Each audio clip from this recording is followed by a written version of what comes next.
रात के 10 बजे ऑफिस से लौटते वक्त सोनू अपने करीबी दोस्त मोनू की कब्र पर फूल चढ़ाने कब्रिस्तान पहुंचा। कब्रिस्तान के सामने अपनी कार पार्क करके उसने कब्रिस्तान पर एक नजर डाली।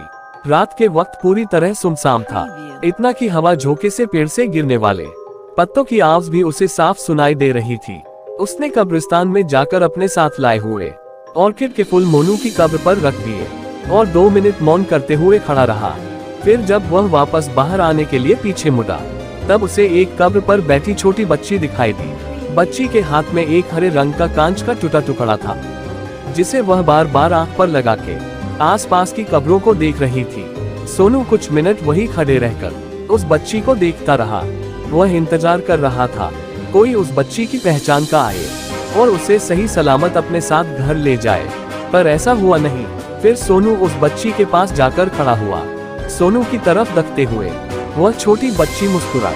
सोनू ने पूछा, अरे छोटी, तुम अकेली यहाँ पर क्या कर रही हो और तुम्हारे माता पिता कहाँ पर हैं? फिर वह बोली, मेरे मम्मी पापा अगले कब्रिस्तान में गए हैं, वो वहाँ पर रहते हैं। वहाँ से कुछ ही दूर एक और कब्रिस्तान था, इसलिए सोनू को लगा कि बच्ची शायद उसी कब्रिस्तान के आसपास कहीं रहती होगी। इसे शायद ठीक से पता याद नहीं होगा।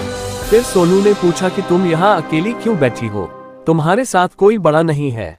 बच्ची ने जवाब दिया, मेरे पिताजी मुझे यहाँ छोड़ के गए हैं। सोनू ने सोचा कि कैसा निर्दयी बाप होगा, अपनी बेटी को कोई इस तरह कब्रिस्तान में छोड़ के जाता है भला।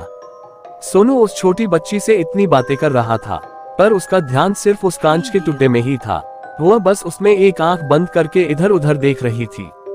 सोनू ने आखिर उस बच्ची से पूछ ही लिया कि तुम कांच में से क्या देख रही हो? उसने जवाब दिया कि इस हरे कांच के टुकड़े में मुझे गायब होने वाले लोग दिखते हैं, बहुत मजा आता है। गायब होने वाले लोग? सोनू को कुछ समझ में नहीं आया। वह बच्ची के साथ और कुछ देर खड़ा रहा, फिर उसे गोद में उठाकर कब्रिस्तान से बाहर निकल आया। चलते चलते गोद में बैठी उस बच्ची ने अपना नाम कीर्ति बताया।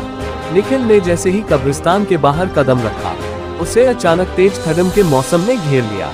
उसका बदन ठंड से कांपने लगा, पर सोनू का ध्यान जब उसकी कार के पास खड़ी उस बच्ची कीर्ति की तरफ गया, तब उसे हैरानी हुई, क्योंकि उस पर इस खून जमाने वाली सर्दी का कोई भी असर नहीं हो रहा था। उस वक्त कीर्ति कांच के टुकड़े में से सोनू की तरफ ही देख रही थी। तभी उसके चेहरे के हाव भाव अचानक से बदलने लगे।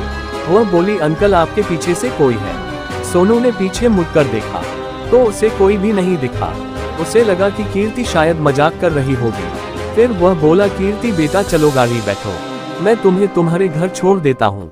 उसी वक्त कीर्ति बोली, अंकल आप भी कांच से गायब होने वाले लोगों को देखो ना। सोनू बोला, मैं बाद में देखूंगा, बस तुम अब कार में बैठो। पर बच्ची ने जिद पकड़ ली कि अभी के अभी देखना ही होगा।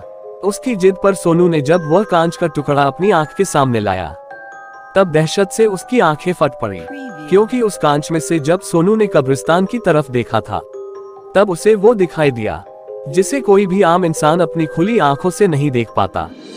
उसे दिखा कि अभी जो कब्रिस्तान सुनसान था, कांच में से देखने पर वहां बहुत से लोग घूमते दिखाई दिए और उनमें से कुछ उसकी तरफ ही देख रहे थे। और जब उसी कांच के दुगड़े से उसने अपने आसपास नजर डाली, तो 3 बदसूरत जले हुए प्रेत सोनू को घेर के खड़े थे और कीर्ति की जगह उसे एक छोटा पिशाच दिख रहा था, जो उसकी तरफ देखते हुए अपनी लार टपका रहा था। ये सब कुछ उसने कुछ ही सेकंड्स में देखा था। वह अपने साथ गोद में किसको उठा लाया है, ये सोचकर वह डर से अधमरा हो गया। उसने तुरंत कांच फेंक दिया और भागने के लिए कार का दरवाजा खोलने लगा। तभी उसे खी खी खी खी ऐसी शैतानी हंसी सुनाई दी और अगले ही पल पूरे कब्रिस्तान में सोनू की दर्द भरी चीख सुनी, क्योंकि वह छोटा पिशाच सोनू की पीठ पर बैठा हुआ था और अपने नुकीले दांत उसने सोनू की गर्दन में 2 इंच अंदर घुसे हुए थे और बड़े ही चाव से खून चूस रहा था। जब सोनू के शरीर का खून खत्म हुआ, तब वह निष्प्राण होकर जमीन पर गिरा। फिर कब्रिस्तान से निकले चुड़ैल और प्रेतों में ने उसके शरीर का मांस नोच नोच कर खाया और अपनी भूख मिटाए।